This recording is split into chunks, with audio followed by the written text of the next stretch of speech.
So far we've seen how to locate elements in the DOM. Now we're going to see how to add event listeners to our elements using JavaScript. One of the most important concepts to understand in web development is events. Web browsers are inherently event-driven. The code that we write isn't constantly running while somebody's looking at our web page. Instead, each piece of code is assigned to a specific event, and when that event occurs, our code is executed. Events might be something like somebody clicking on a page, hitting a key, submitting a form, or it might be non-user initiated actions like when the page is loaded or when a timer has completed. The code in our script tags is immediately executed as they're reached by the parser, and it's at these top-level blocks of code that we set up our other pieces of code to respond to various events. And this is what makes our page behave the way we want. Now, one of the most common things we want to do is listen for an on-click event. So we have our page here, and I'm going to flip over to the code. I've created a script tag at the bottom of the page. So one thing I want to do is I'm going to create a very simple function where we're going to call click listener. And inside of this, it's just going to create an alert box that says I was clicked. This is just a very visible alert that we can use.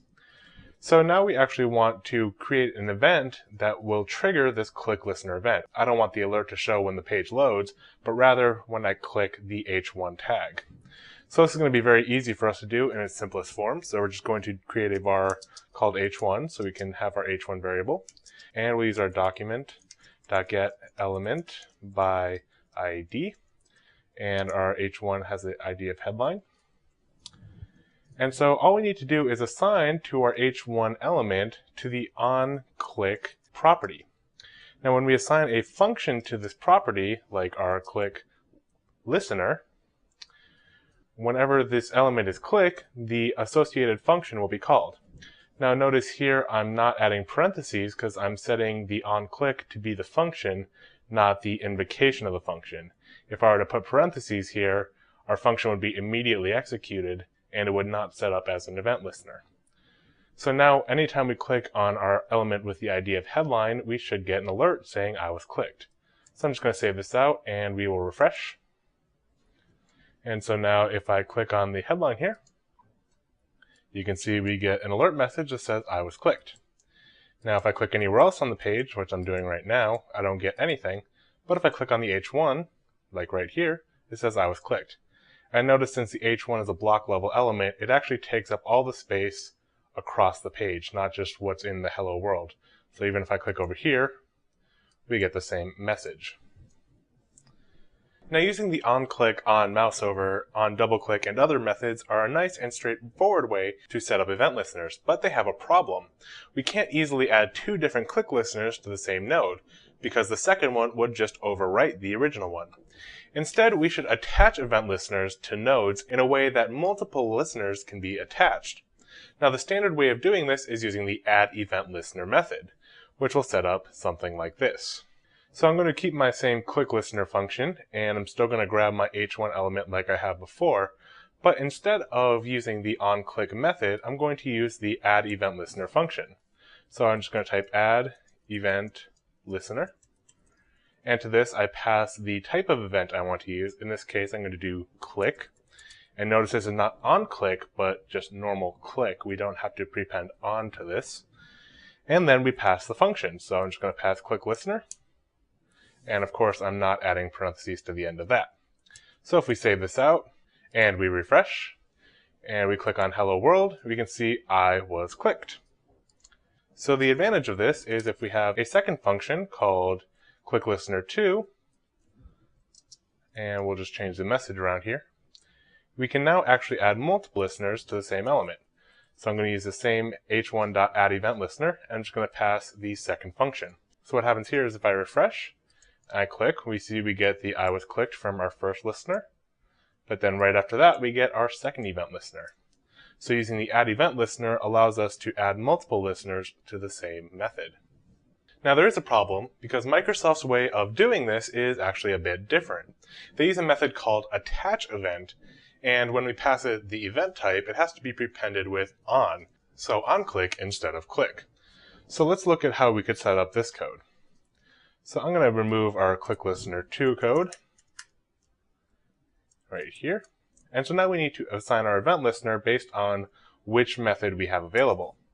So the first thing we're going to do is check h1.addEventListener, and I'm just going to see if this property exists. If so, we know that addEventListener is supported in this browser, and this will be pretty much all modern browsers except for Internet Explorer.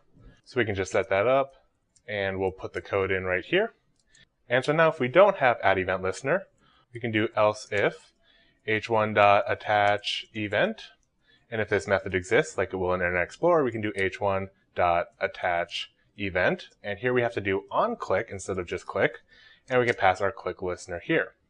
Now finally, if it's a really old browser, the assigning to the onClick property, like we showed before, will almost always work. So if you want another fallback, we can do else h1.onClick equals click listener. So now this has 3 cases for the W3C standard, for Internet Explorer, and for everything else. So if we do that and we refresh, we can see that we can now click our code. Now obviously, just for attaching an event listener, we have pretty much about 10 lines of code right here just to do a very simple event listener.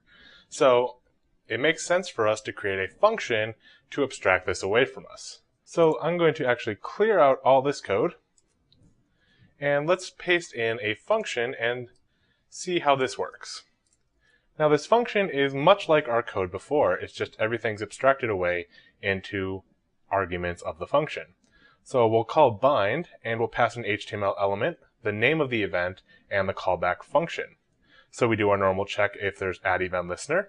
If so, we add the event listener to the event, in which case this might be like click or mouse over or another name, and we pass the function. Otherwise, we check for attach event, and here we have to prepend on because that's how the API works, and we pass the same function. And then otherwise, we assign to the onEvent property and pass the function. So now we can do something like this, where we grab our h1 tag, and instead of doing all this code for each individual call, we just call bind h1, click, and pass in the function. In this case, I just did an inline function, which we can do because we don't need a named function to be passed into 3 different methods. Instead, we can just inline function here and not need a named function. So if we save it out and refresh, we can see we now get the clicked with exclamation points message. Up next, we'll be taking a more in-depth look into handling events in the DOM.